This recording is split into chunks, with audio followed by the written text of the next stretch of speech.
Answer me. Magaling ka, genius ka, di ba? Sagutin mo ako. You have nothing to do with Pogo, but you applied for a license in PAGCOR. License to operate po ng PAGCOR. Ano? Anong Ng to business operate po. ng PAGCOR? Hindi pwedeng to operate ng PAGCOR. You applied for a license from PAGCOR to operate what?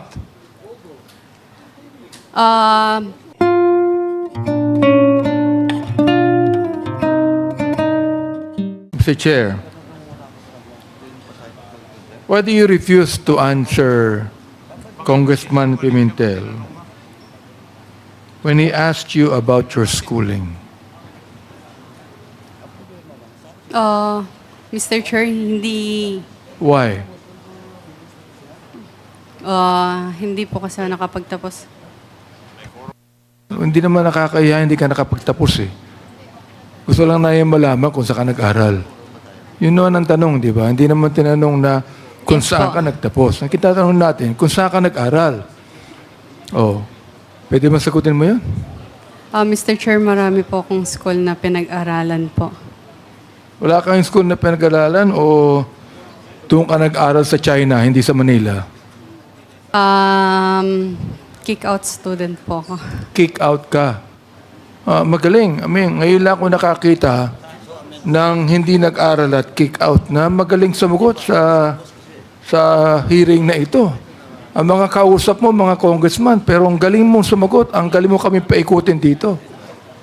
Ngayon lang ako nakakita, Mr. Chair, ng isang babaeng 24 years old na walang pinag-aralan, drop out, na nakakasagot ng kanyang klaseng sagot sa hearing na ito. Pakisagot mo nga, Miss Casyong.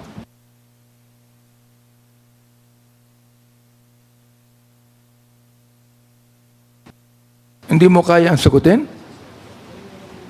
Aba, magaling ka. Sapagkat napapaikot mo kami lahat dito. Oo. O, siguro mamaya, si Congressman Romy ako magtatanong sa iyo. Pero ito, sabihin ko kaya na pa ako nakikinig Mr. Chair O, at nakikita ko na marunong ka May alam ka. Edukado ka. And you tell me now, you are refusing to answer the question of Congressman Pimentel on where you studied? Hindi naman namin tinatanong kung anong antas ng pinag-aralan mo Oo. Ang tinatanong, hindi ka ba nag-aral ng elementary?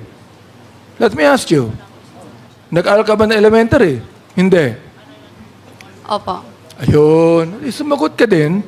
High school, nag-aral ka. Mr. Chair. Hindi po, Mr. Chair. So, hindi ka nag-high school, elementary lang nga tapos mo. Elementary lang. Opo. Ay, Mr. Chair, genius to. Genius. Elementary lang ang natapos niya, pero pinapaikot mo si Congressman Dan Fernandez. Kanina, nabanggit mo kay Congressman Dan Fernandez, hindi nabigyan ng lisensya. Narinig ko yun, You were not given a license. Now, what license are you talking about? Nag-message, nag-email po Mr. Chair, nag-email po si PAGCOR sa email ko dahil ako po yung authorized po. Kaya sa akin po nag-email. Ang sabi po ni PAGCOR po is hindi po sila magbibigay ng lisensya. Or, Sa hindi PAGCOR. siya mag-renew. PAGCOR.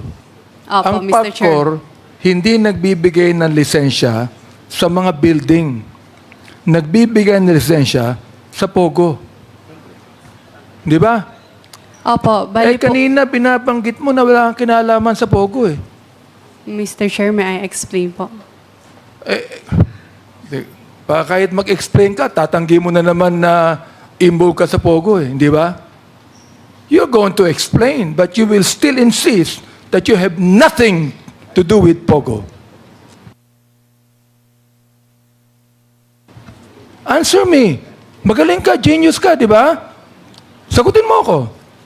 You have nothing to do with Pogo, but you applied for a license in PAGCOR, and you will refuse a license. What kind of license? PAGCOR is not giving a license for apartments or buildings. They are giving licenses for POGO. What are you applying for? Yes po, Mr. Chair. What are you applying for? Nag-apply po kami for renewal po ng license po. Nang ano? Pagcor po. Nang ano nga? Pagcor po. Hindi, nang ano? License to operate po. For what? Anong i-operate?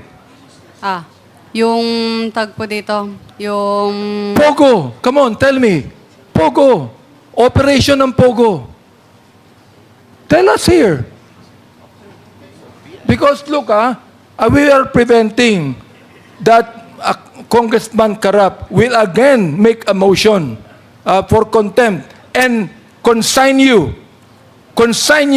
to Mandaluyong Correctional Institution. Now, you answer me now, what kind of license did you trying to get from PAGCOR?